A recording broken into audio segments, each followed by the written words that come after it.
ओम शांति। ओम शांति।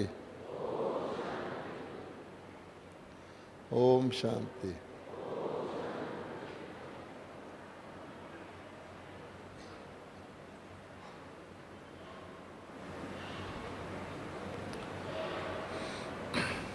परम प्यारे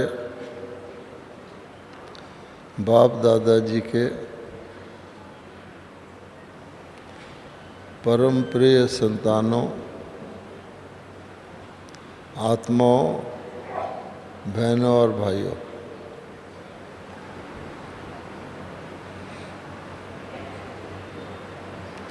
प्यारे बाबा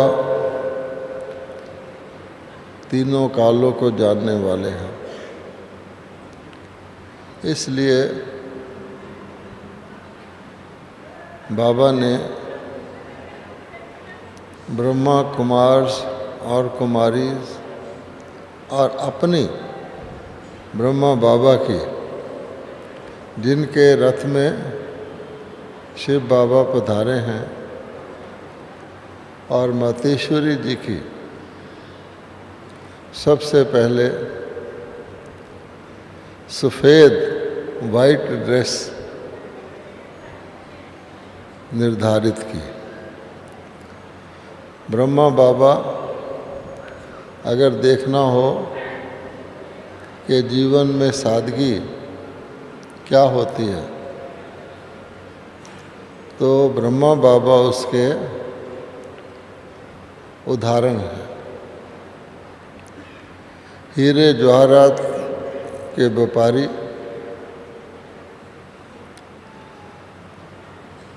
और बन गए सफ़ेद वस्त्रधारी प्रजापिता ब्रह्मा। अब अगर देखा जाए तो आज कहीं भी सारे विश्व में ब्रह्मा कुमार जा रहे हों सफ़ेद वस्त्र वाले, तो लोग उनको बहुत प्रेम से और बहुत आश्चर्य से देखते हैं कि ये कौन लोग हैं, कहाँ रहते हैं, कहाँ जा रहे हैं, कहाँ से आ रहे हैं। क्योंकि बाबा को पता था, शिव बाबा को, कि एक दिन इनको बनना है सफ़ेद वस्त्रधारी नहीं बल्कि ट्रांसपेरेंट वाइट फरिश्ते। अगर आप फरिश्ते को देखें तो कभी भी आप देखेंगे कि फरिश्ता सफ़ेद के अतिरिक्त किसी रूप में दिखाई नहीं देगा। और फरिश्ता गौर से देखेंगे तो ना आपको फरिश्ता दिखेगा कि ये पुरुष है या स्त्री है, ये बच्चा है या बूढ़ा है, ये मोटा है या पतला है। फरिश्ता मैंने फरिश्ता। और फरिश्ता सबको सुखी देता है। कभी नहीं सुना होगा कि फरिश्ते ने किसी को दुख दिया हो।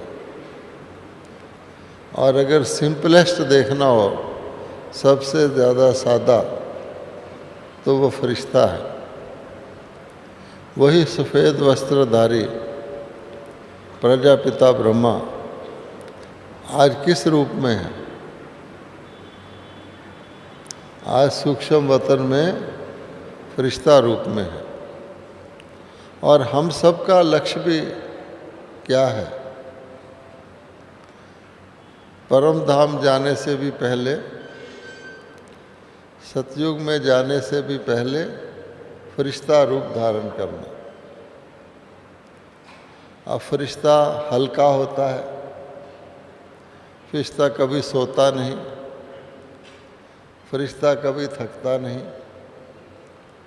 फरिश्ता कभी एक स्थान पर नहीं रहता। और वही फरिश्ता जाके फिर परम धाम के द्वारा देवी देवता बनता है। अब फरिश्ते की सादगी का क्या कहना। ब्रह्मा बाबा कहते हैं कि साकार में मुझे फिर भी थोड़ा सा टाइम अपने लिए देना पड़ता था। फरिश्ते का तो सारा ही टाइम सेवा के लिए है। अब इतनी सिंपल लाइफ जिसमें सेवा सेवा और सेवा ही है, उसका फल क्या मिलता है। तो आप देखेंगे जो एक बार पक्के सादा जीवन को अपना लेता है, सिंपल लाइफ को, तो फिर क्या होता है, उस सादगी का उसको इतना फल मिलता है, इतना फल मिलता है और इतने जन्मों के लिए मिलता है कि उसको हर चीज़ प्राप्त हो जाती है। अब आप देखेंगे इस दुनिया के लोग केवल शरीर निर्वाह के लिए कितनी मेहनत करते हैं, और वो शरीर निर्वाह भी अच्छी तरह नहीं होता। उनको कितना, अगर देखा जाए, कितना समय, कितना धन, कितनी शक्ति, कितनी मेहनत एक जीवन को बिताने में लगती है। इसलिए कहते हैं जीवन काट रहे हैं, जी रहे हैं, चल रहा है।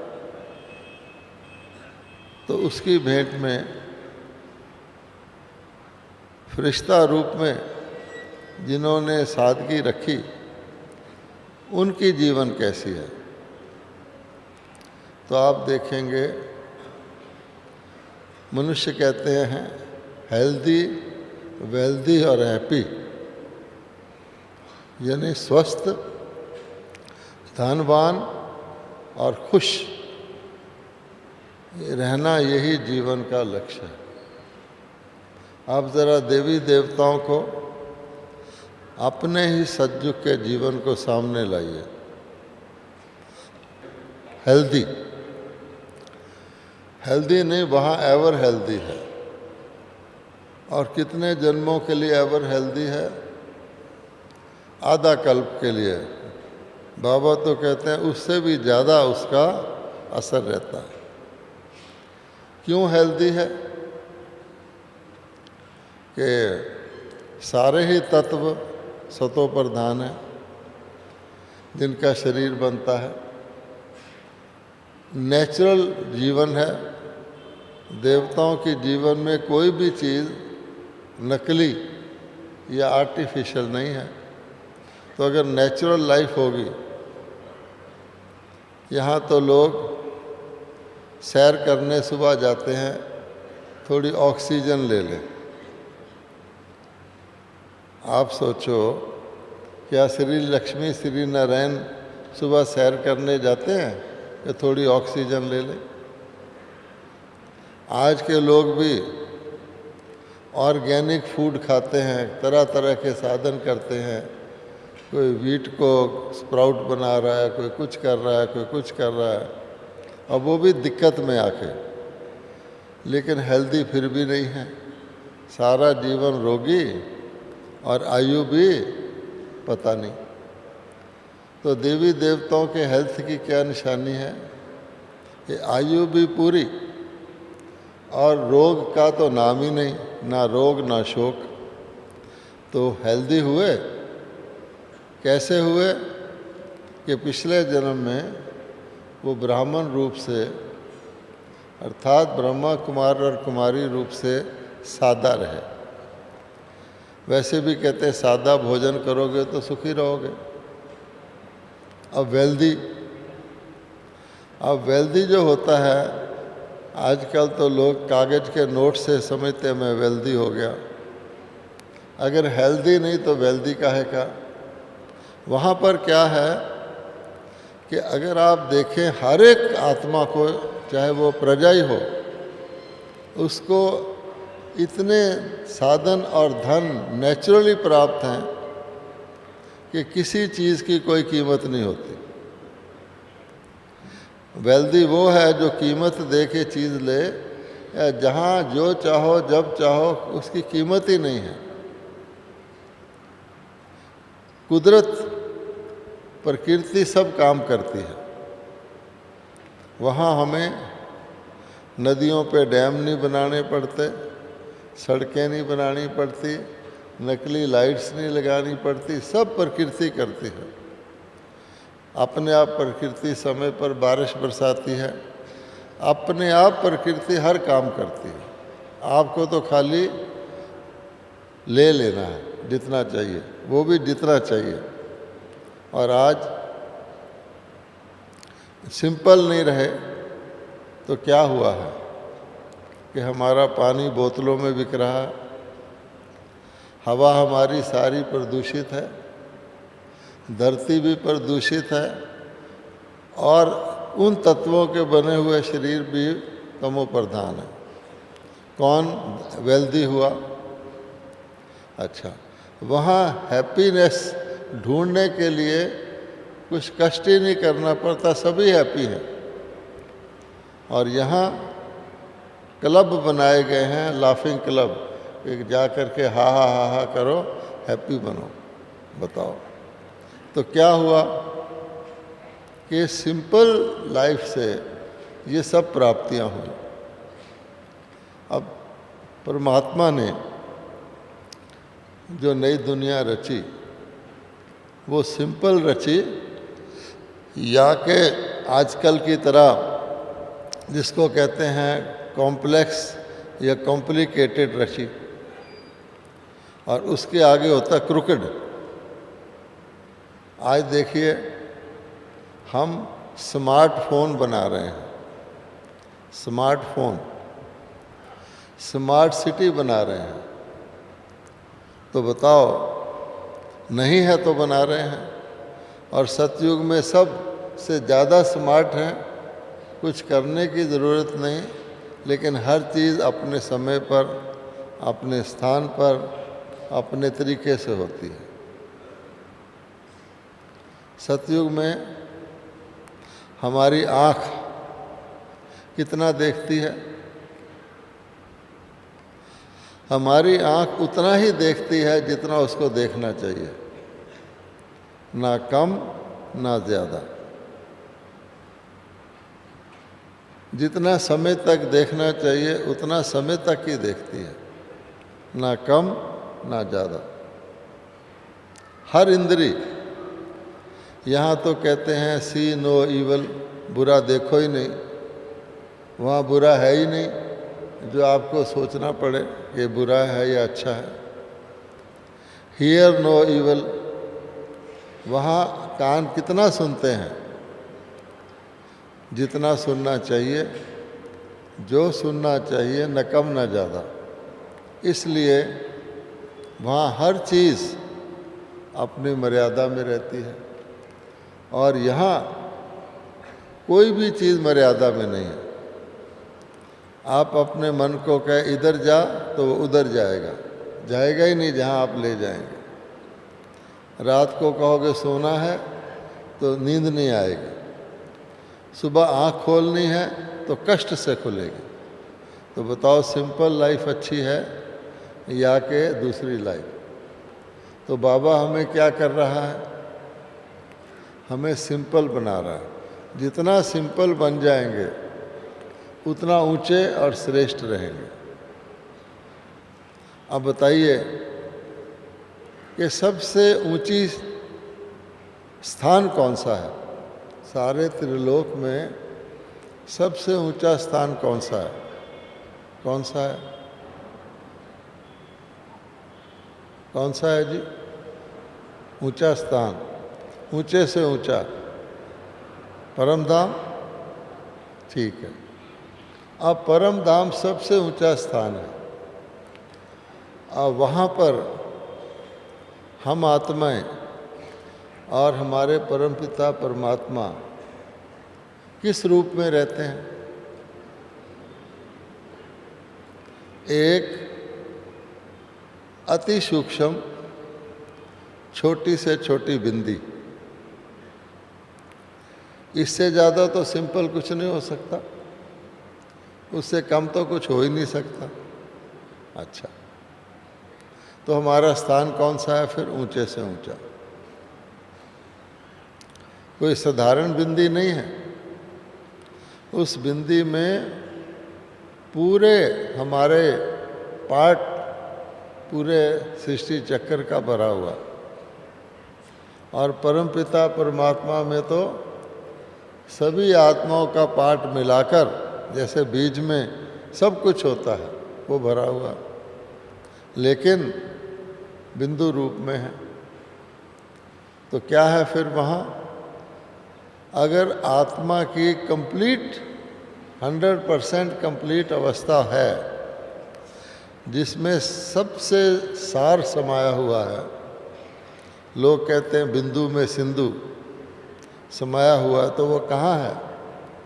परम धाम में है। और इसलिए आत्मा ऊंचे से ऊंची जगह पर रहती है, उसकी सारी शक्ति उसके अंदर है। अब नीचे कौन आता है? नीचे आत्माएं आती हैं या कि परमात्मा आते हैं पाठ बजाने? आत्माएं आती हैं। अच्छा, आत्माएं भी जब आती हैं कंप्लीट, तो कंप्लीट दुनिया में आती हैं, और शरीर धारण करने के बाद भी आत्माएं सिंपल रहती हैं, और इसलिए स्वर्ग में रहती हैं। स्वर्ग में सिंपल लोग रहते हैं या नरक में सिंपल लोग रहते हैं? जो निचले नहीं बैठते, बंदर की तरह उछलते रहते हैं, स्वर्ग में रहते हैं। अब बाबा कहता है कि आप जितना टाइम स्वर्ग में रहते हो, आपको कुछ ज़्यादा करना ही नहीं पड़ता, जो है जितना है उतना ही करना पड़ता। अर्थात जिसको हम कहते हैं शांति। अब शांति की जननी कौन है? सुख और शांति की जननी है पवित्रता, और पवित्रता का मतलब होता है सिंपल।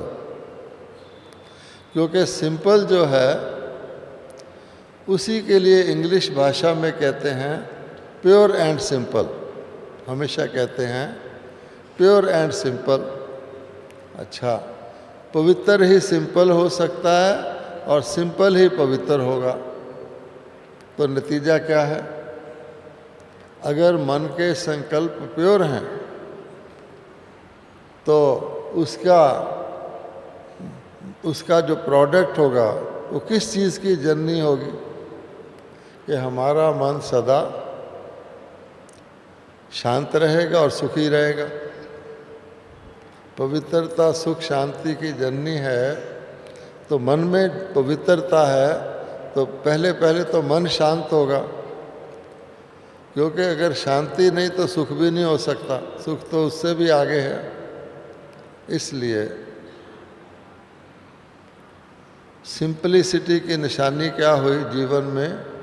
अगर हमने देखना हो हम कितने सिंपल हैं, तो आप देखिए हमारा मन कितना शांत रहता है और कितना आनंदित रहता है, सुखी रहता है। ब्राह्मण भी पुरुषार्थ करते हैं, लेकिन एक अगर ब्राह्मण का सुबह से शाम तक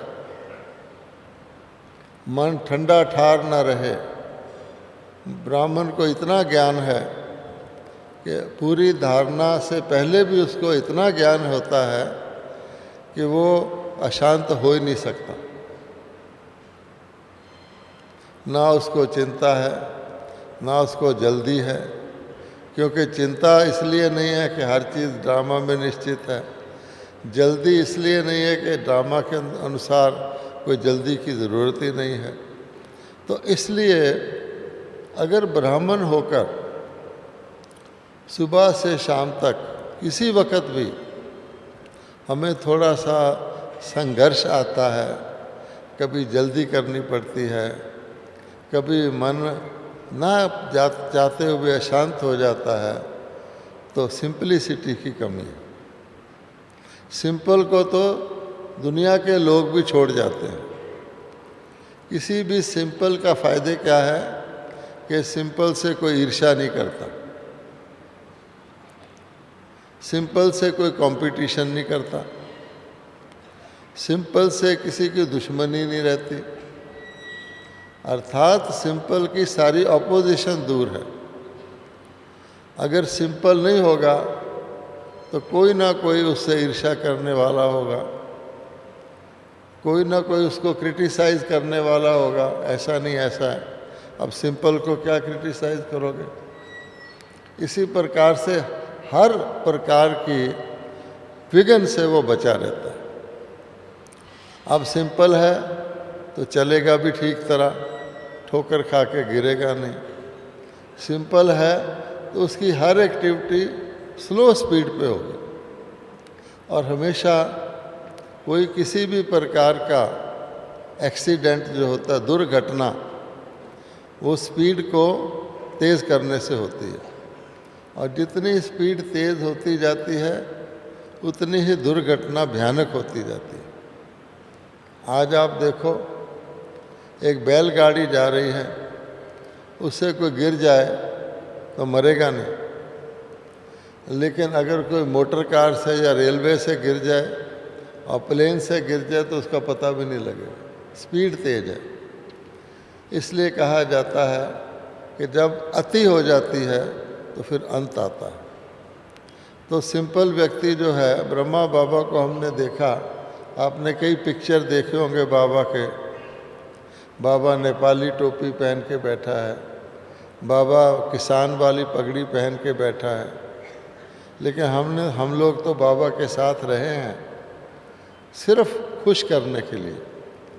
कोई माता स्वेटर बुन के ले आई बाबा के लिए, अब बाबा उसको पहन लेगा कि माता खुश हो जाए कि मेरा स्वेटर बाबा ने स्वीकार किया। उसके बाद वो बाबा के शरीर पर कभी नज़र नहीं आएगा। बाबा मान लो कोई नेपाली लोग आ गए, बाबा को टोपी पहना दी, बाबा पहन लेगा उनका सम्मान रखने के लिए। बाबा हमेशा कहते थे छोटे का बड़े का सबका सम्मान रखो। अच्छा, सिंपल व्यक्ति हर एक का सम्मान रखेगा। जो थोड़ा कम सिंपल होगा वो सोचेगा मैं इसका सम्मान करूं या इसको मेरा सम्मान करना है, वो सोच में पड़ जाएगा। लेकिन थ्रू आउट बाबा ने एक ही ड्रेस रखी। कहाँ हीरे जवाहरात के व्यापारी, कहाँ एक ही ड्रेस। आप सोचो, आप बाबा के कमरे में जाओ और बैठो और बाबा नेपाली टोपी पहने हुए हो तो आपको वो ब्रह्मा बाबा की फीलिंग आएगी? आएगी ही नहीं। इसलिए बाबा कहते थे कि अगर हमें फरिश्ता रूप बनना है तो हमें इतना सिंपल रहना है, इतना सिंपल रहना है कि जितना कोई रह सकता है।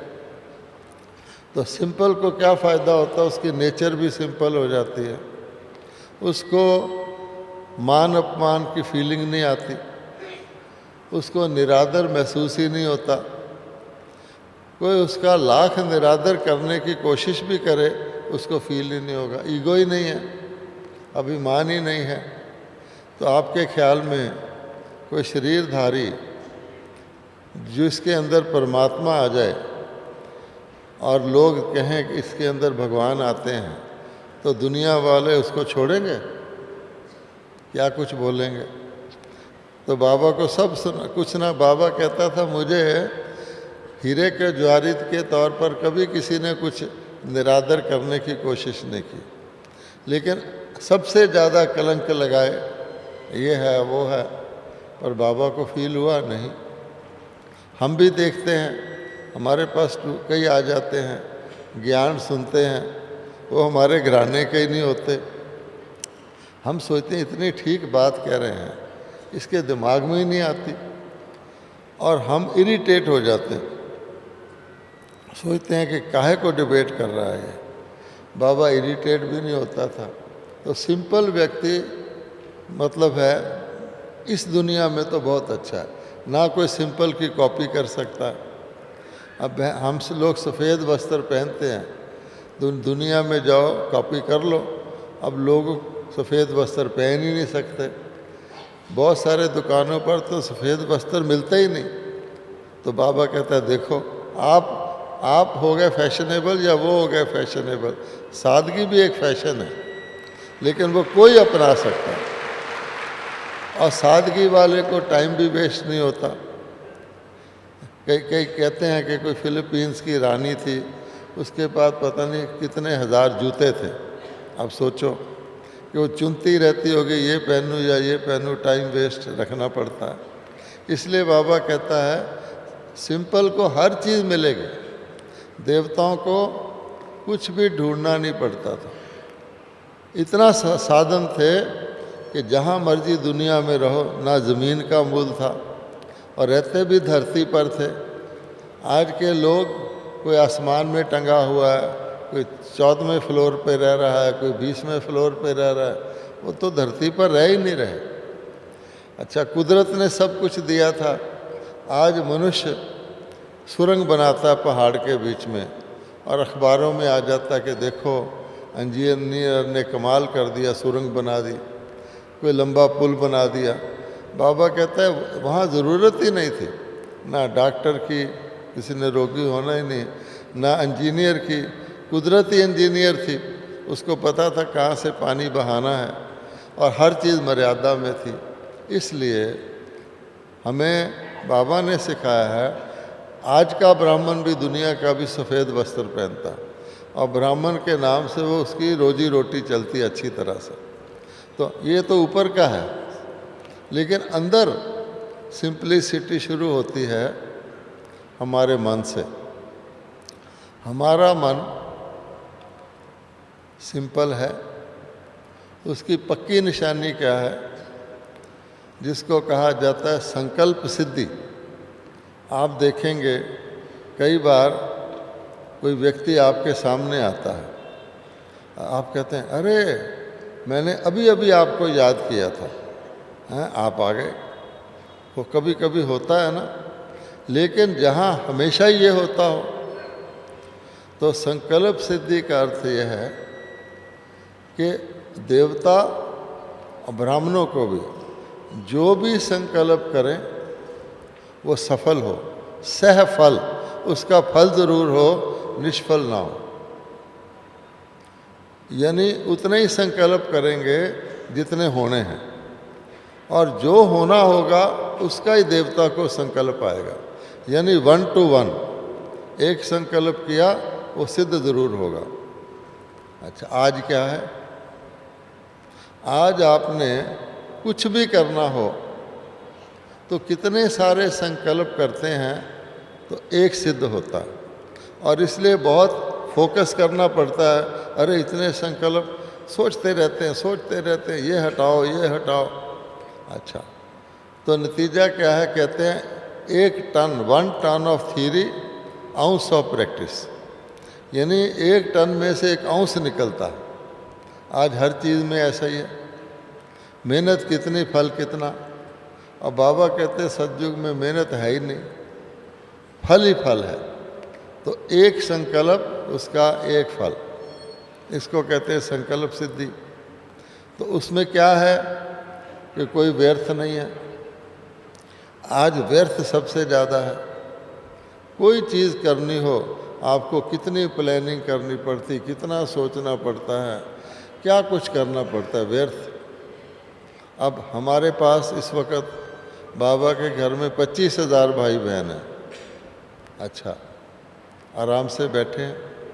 कोई भी भारत का नेता अभिनेता आता है, वो देखता है कि हमारे तो हर वक्त उछलते ही रहते हैं, कुछ ना कुछ हिलते जुलते ही रहते हैं, ये बैठे हैं आराम से बैठे हैं। अभी भी मार्जिन है हमारे अंदर, लेकिन दुनिया की भेंट में तो शांत है। ये कैसे हो गया? कोई ऐसे तो नहीं कहता, ऑर्डर तो नहीं करता।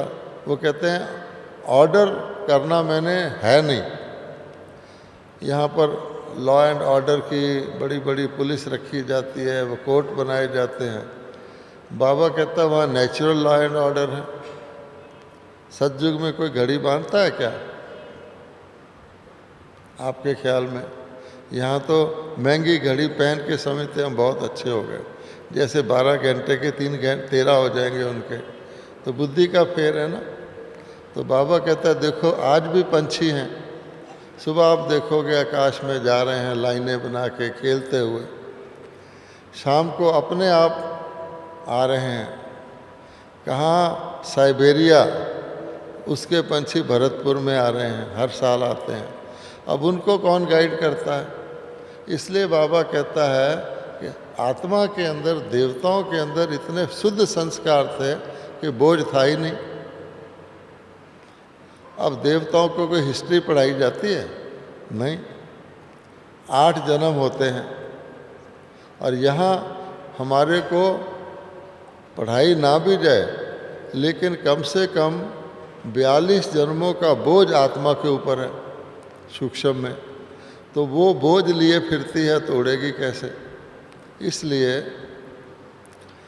ऊंचे से ऊंचा श्रेष्ठ स्टेज है बिंदु स्टेज, जहाँ आप सार रूप हैं लेकिन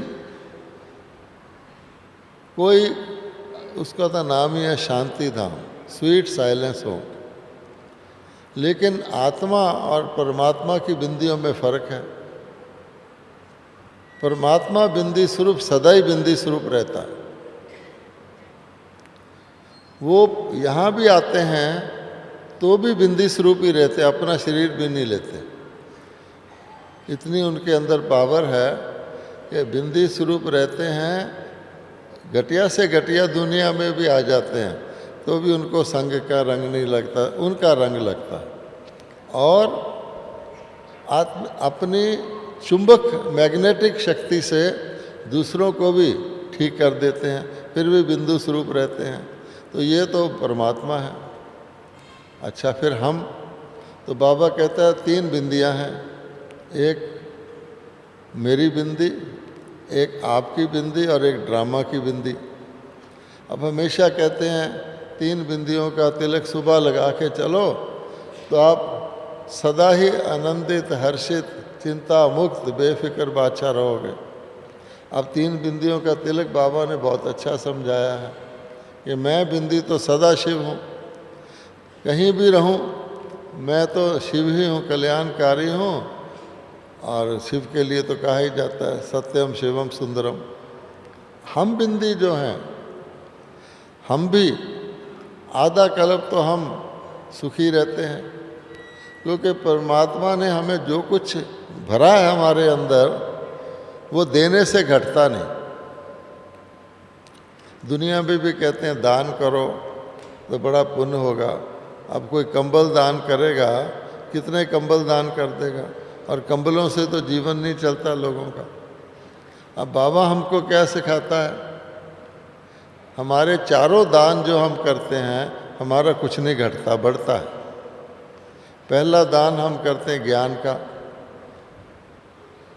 ज्ञान को कहा जाता है रोशनी। तो आप देखेंगे रस्म चल पड़ी है, चलाई बाबा ने संगम पर थी पर आज भी चलती है।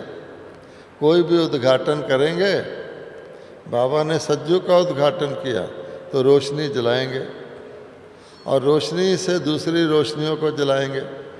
कोई जन्मदिन भी मनाएगा, अपने नए साल का उद्घाटन हुआ रोशनी। अब आप देखो एक दीपक से दूसरा दीपक जलाते हैं तो पहले दीपक की लाइट घटती है क्या? उसकी उतनी रहती है, दूसरा भी जल जाता है। अगर सारे जल जाएं तो दिवाली हो जाती है। अच्छा, दूसरा हमारा सब्जेक्ट है योग, इससे शक्ति मिलती है। हम योग लगा रहे हैं, हमें शक्ति मिल रही है। हम किसी को भी योग लगाना सिखा दें, वो अपनी शक्ति लेगा तो हमारी घट जाएगी क्या? और ही वातावरण अच्छा हो जाएगा। बस जा रही है, आप उसमें बैठे हैं, कोई भागा भागा आ रहा है, आप उसको पकड़ के बस में चढ़ा देते हैं, आपका तो कुछ नहीं घटता। तीसरा है दैवी गुणों की धारणा।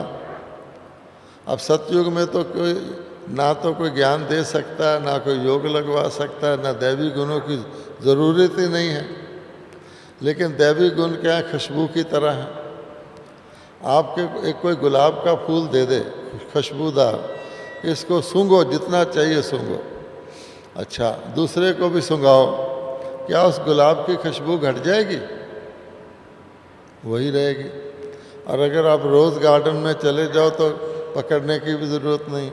अगर सारे खुशबूदार देवता हो जाएं तो आप सोचो किसी का कुछ घटेगा थोड़ी। तो हमारे तो सब्जेक्ट ही ऐसे हैं। चौथा सेवा, और सेवा से खुशी मिलती है। अब खुशी बांटने से खुशी घटती है या बढ़ती है? तो हमारा तो बिजनेस ही प्रॉफिटेबल है। इसलिए बाबा कहता है परंतु सतयुग में आप ये प्रॉफिट नहीं कमा सकते, कोई लेने वाला ही नहीं है। लेकिन इतना आप कमा लेते हैं जो 2 युग तक चलता है। तो हमारी बिंदी में ये है, फिर बाबा शरीर लेता है, अपना नहीं लेता। हम अपना भी लेते हैं और उसको अपना समझने भी लग जाते हैं। अब कल युग में क्या है, इतनी भारी चीज़, कोई उड़ने वाली चीज़ ले ले और उसके अंदर फंस जाए तो आत्मा ऊपर जा ही नहीं सकती। इतना मोटा शरीर लिया हुआ और उसको पकड़ के बैठे हैं।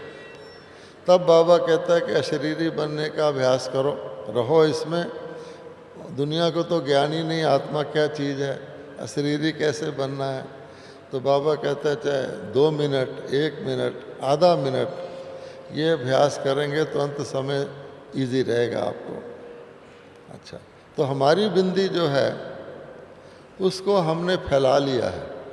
84 जन्म में ले आए, इतना हिसाब किताब कर लिया। अब अगर हमको उसी तरह की स्टेट धारण करनी है जिसके बाद हम देवता बने, तो हमें सब समेट के बिंदी बनना होगा। और बिंदी बनना इतना आसान नहीं है। फैलाना तो आसान होता है, इकट्ठा करना बड़ा मुश्किल, और वो भी सार रूप में। इसलिए बाबा कहता है कि पहले तुम फरिश्ता बनो, काम काज करो, चलो फिरो, ट्रस्टी बनो, यानी साखी बन के, निमित्त बन के काम करो। अब उसमें भी मन की बात है। हम घर में रह के सब कुछ यूज़ करते हुए भी निमित्त बन सकते हैं, और मन से बनना है। अब जितना कोई बने तो निमित्त बनेंगे तो आपको फरिश्ता की महसूसता आएगी। और फिर क्या होगा, फिर आपको धीरे धीरे बिंदी की आएगी। उसके लिए 3 शक्तियाँ बताई जाती हैं। अगर हमको बिंदी बनना है या फरिश्ता बनना है या यहाँ सादगी रखनी है, सादगी का भी यही मतलब होता है किसी से कोई मतलब नहीं, अपना काम करना। तो एक तो सहन शक्ति चाहिए बहुत बड़ी, और सतयुग में सहन शक्ति नहीं होगी। जो कुछ आप यहाँ कर लेंगे फाइनल, सतयुग में उसकी ज़रूरत ही नहीं पड़ेगी। सहन शक्ति का क्या अर्थ है? सहन करना हमें इसलिए पड़ता है वास्तव में कि कहीं ना कहीं हमारे अंदर या तो अभिमान है या लोभ है, पुरानी चीज़ है। अच्छा, सहन कर लिया, पता है, जैसे रोग आया, मैं बीमार हो गया, तो मुझे पता है मेरा कोई हिसाब चुकतू हो रहा है, तो मैं खुशी से सहन करता हूँ, चलो कट जाएगा। तो सहन शक्ति आती की ज़रूरत तो तब पड़ती है अगर हम कोई टेढ़ा रास्ता लेते हैं। लेकिन चलो ले लिया, सहन कर लिया, उसका अर्थ समझ लिया कि मुझे सहन करने से मेरा बचाव है। लेकिन अगर उसके साथ समाने की शक्ति नहीं हुई, सहन किया फिर वर्णन किया, देखो जी मैं तो ऐसा, मैं ऐसा, मुझे इतना सहन करवा रहे हैं, आपको क्या पता। तो मतलब ये हुआ समाया तो नहीं। और बाबा कहता है सागर के बच्चे हैं, तुम्हारे अंदर तो पहाड़ भी चला जाए तो पता नहीं लगना चाहिए। अगर हाजमा ठीक है, आत्मा में सहन शक्ति है, तो समाने की भी होगी। अगर हाजमा खराब है तो दूसरे को उगलते रहेंगे, प्रसाद बांटते रहेंगे, गड़बड़। लेकिन सबसे तीसरी शक्ति है समेटने की। तो इस समय हमें पुराने संस्कारों को भी ख़त्म करना है, हर चीज़ को समेटना है और समेट के उसको अच्छी चीज़ को बिंदी में भरना है। अब आप सोचो कितना बड़ा काम है कि कोई व्यक्ति समेटने में लगा हुआ हो, उसको कहे तू फैला, वो फैलाएगा क्या? नहीं। तो ये 3 शक्तियाँ जो हैं, सतयुग में इनकी ज़रूरत नहीं पड़ेगी, ना वहाँ योग की ज़रूरत, ना ज्ञान की ज़रूरत, ना सेवा की, कोई लेने वाला ही नहीं होगा और 3 शक्तियों की भी ज़रूरत नहीं पड़ेगी। तो देवताओं की क्वालिफिकेशन क्या है? सर्वगुण संपन्न, कहीं नहीं है सर्वशक्ति संपन्न। तो सर्वगुण संपन्न जो है उसके लिए अब बाबा कहता है कि मैं सदा सदा शिव आपको भी आके आप समान बनाता हूँ, कि आप भी मेरी तरह समझते हुए कि फैला हुआ है, अंदर बहुत संस्कार हैं, उसको फिनिश करो और फिर बिंदी को जाना है। अब तीसरी बड़ी बात है ड्रामा। ये भी बड़ी वंडरफुल चीज़ है। जैसे हमारे अंदर 84 जन्मों का पाठ भरा है, फिर भी हम बिंदी हैं। क्या अर्थ हुआ? अगले जन्म में क्या होगा, या कल क्या होगा, या कल क्या हुआ था, वो तो हो गया, बड़ा सारा ड्रामा है। लेकिन बिंदी क्या कह रही है कि आज या इस वक्त मैं कहाँ हूँ। तो ड्रामा है तो बहुत लंबा चौड़ा हिस्ट्री, लेकिन बिंदी मैंने बिंदी बिंदी करके ड्रामा चलता है। इस वक्त हम इस हॉल में बैठे हैं, हम कुछ बातचीत कर रहे हैं, ये हमारा ड्रामा है। इसको भी बाबा कहता है पूरा होते ही बिंदी लगा दो। तो अगर हम इतने बड़े ड्रामा को भी बिंदी में लाएं, जैसे हमारे इतने आत्मा के संस्कार इतने फैले हुए हैं, ड्रामा क्या है? था तो वो बिंदी। परम धाम में भी ड्रामा के पार्ट हमारे अंदर था, बिंदी में था। अगर बिंदी को थोड़ा सा बढ़ाओ तो क्या बन जाएगा? चक्कर बन जाएगा। और बढ़ाओ, यहाँ तक कि हम बढ़ा सकते हैं तो एक चक्कर बन जाएगा, वो होगा सर्कल। और चक्कर को घुमाना शुरू कर दो तो हो जाएगा साइकिल। ड्रामा साइकिल है बिंदी, लेकिन हम उसमें घूम रहे हैं। तब बाबा कहता है करो स्टॉप, ना पीछे का याद रहे ना आगे का। तो ये जो बिंदी है ये सबसे डिफ़िकल्ट है। हैं तीनों बिंदियाँ। अब हमने बिंदु रूप भी बनना है, ड्रामा को भी बिंदु रूप बनाना है। इसलिए ये वाली जो बिंदी है इसमें हलचल नहीं होनी चाहिए। और आत्मा में भी हलचल इसलिए आती है कि वो ड्रामा पर खड़ा नहीं रहती। अब बाबा कहता है सार ये निकलता है कि हम सब कुछ जानते हैं, रोज़ अभ्यास करते हैं, चाहते भी हैं कि हम वो बन जाएं। तो ऐसी कौन सी बात है जो उसको हिला देती है? हम कमाई करते हैं, उसको घटा देती है। तो इसलिए आप देखेंगे बाबा ने एक बहुत इम्पोर्टेंट सूक्ष्म हमको शिक्षा दी हुई है। अब वो शिक्षा क्या है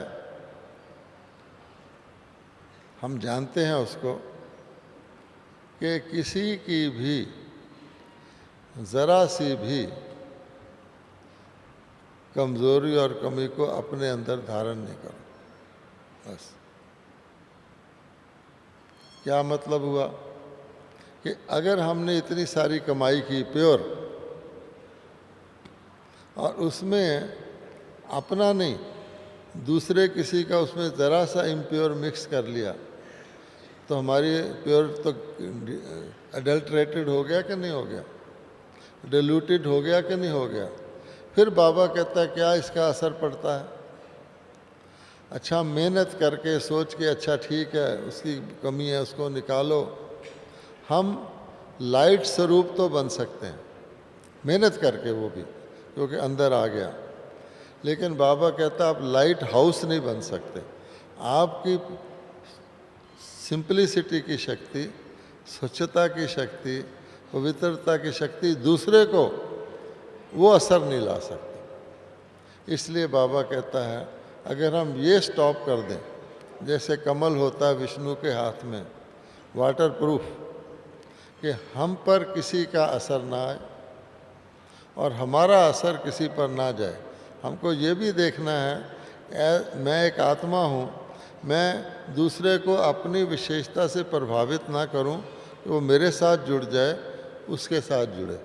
इसके लिए निमित्त बन के करना पड़ता है।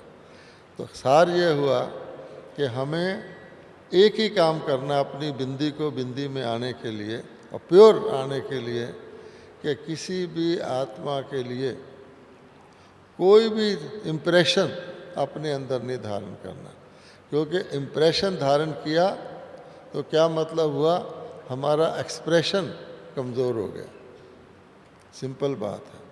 मैं तो ये कहता हूँ कमज़ोरी तो क्या, विशेषता भी किसी की हो उससे भी अपने अंदर धारण नहीं करना चाहिए।